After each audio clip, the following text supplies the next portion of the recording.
사기 혐의로 입건이 됐다라니까 굉장히 충격적인데요. 이천수 씨 뭐 다들 아실 겁니다. 2002 월드컵 당시에 정말 4강 신화의 주역이기도 했고요. 네. 현재는 유튜브 활동을 활발히 하고 있어서 굉장히 인기를 얻고 있는데요. 이천수 씨가 사기 혐의로 피소가 됐다는 겁니다.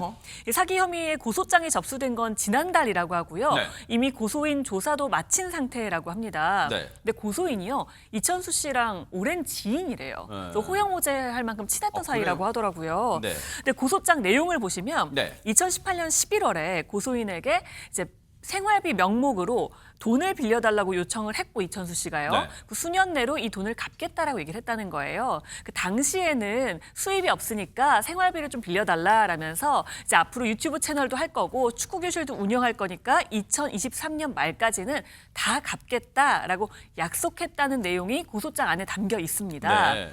그런데 이천수 씨와 이 고소인은 당시에 굉장히 친분이 두텁고 호용호재할 사이였으니까요. 네. 별일 없을 거라고 판단을 하고 그 요구받은 당일에 이천수 씨 배우자 계좌로 300만 원을 바로 보냈다고 합니다. 아직 300만 원 정도를 못 갚아서 지금 사기 혐의로 고소를 당했다는 거예요? 지금 고소인의 주장에 따르면 300만 원을 빌려주신 것이 아니라 이 300만 원을 포함해서 총 1억 3,200만 원을 이천수 씨에게 보냈다. 그것도 2021년 4월까지 9회에 걸쳐서 내가 이천수 씨한테 빌려줬다. 이렇게 주장하는 것으로 억대? 그렇습니다. 그리고 이제 고소인이 고소까지 하게 된 입장을 좀 정리를 해보자면 네. 약속 기한이 이미 지났는데도 한 푼도 돌려받지 못했고, 특히나 이담 아나운서님께서 짚어주셨는데 고소인과 이천수 씨가 호영호재하는 친하는 사이라고 해요. 네. 그런데 돈 빌려달라, 갚겠다라고 해서 빌려줬는데도 연락이 아예 끊겼다. 지난 2021년부터는 아예 연락이 끊겼다. 그래서 네. 고소까지 하게 됐다. 이런 입장인 것으로 전해집니다. 그러면 혹시 이천수 씨가 자기가 빌린 금액을 지금까지 모르고 있는 거예요? 이거 어찌된 일이에요? 그렇지는 않은 것 같습니다. 이번에 고소장이 접수되고 나서 이 이천수 씨의 말은 상대방에서 돈을 받은 건 맞다라고 인정을 했습니다. 근데 다만 이 금원의 성격에 대해서 양측의 의견이 다른 건데요. 고소인은 빌려준 거다 이렇게 주장을 하고 있지만 이천수 씨 입장에서는 고소인이 그 당시 돈을 많이 벌 때라서 그냥 쓰라고 준 돈이다 이렇게 반박을 하고 있습니다. 그런데 지금 이천수 씨 경제 상황을 보면요. 이 돈을 빌릴 당시에는 생활비 명목, 돈이 없다라는 명목으로 생활비 명목으로 빌린 건데 네. 지금 이천수 씨 같은 경우는 유튜브 채널을 개설을 해서 현재 78만 명의 지금 구독자를 확보한 상태고요. 제주도에서도 축구 교실을 운영을 하고 있어서 네. 이 수입이 많은 상황입니다. 그런데도 한 푼도 변제하고 있지 않다라는 게 고소인의 주장이고요. 네. 이 이천수 씨 입장에서는 뭐 돈은 받은 건 맞지만 사기가 되기 위해서는 기망의 고의가 있어야 되는데 나는 기망의 고의가 없어서 사기죄가 성립하지는 않는다라고 반박을 했습니다. 근데 다만 돈을 갚을 의사는 있다 이렇게 밝혔습니다.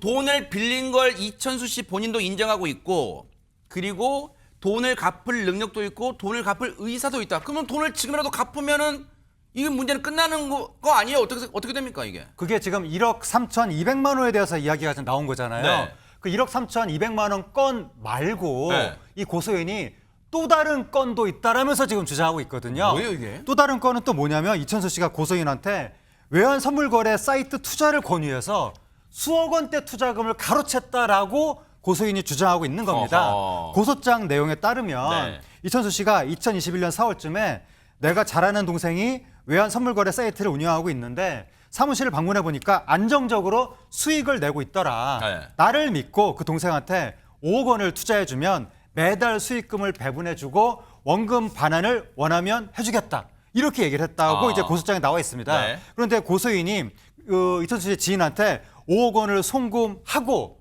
나중에 반환을 요구했는데 1억 6천만 원만 반환을 받았다는 거예요. 5억을 송금했는데 그렇습니다. 어허. 1억 6천만 원만 반환을 받았기 때문에 나머지 액수는 돈을 못 받았다라고 하면서 네. 고소인이 이천수 씨하고 그 외환 선물 거래 사이트를 운영한다는 이천수 지인까지 이번에 함께 고소를 했습니다. 고소장이 접수했으니까 어쨌든 수사기관이 일단은 강제 수사에 나설 거 아니에요? 어떻습니까?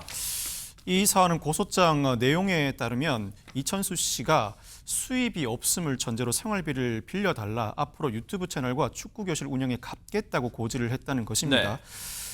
이천수 씨의 해명에 의아한 부분은 분명히 존재합니다만 아직까지 사기죄가 성립할지는 상당히 의문입니다.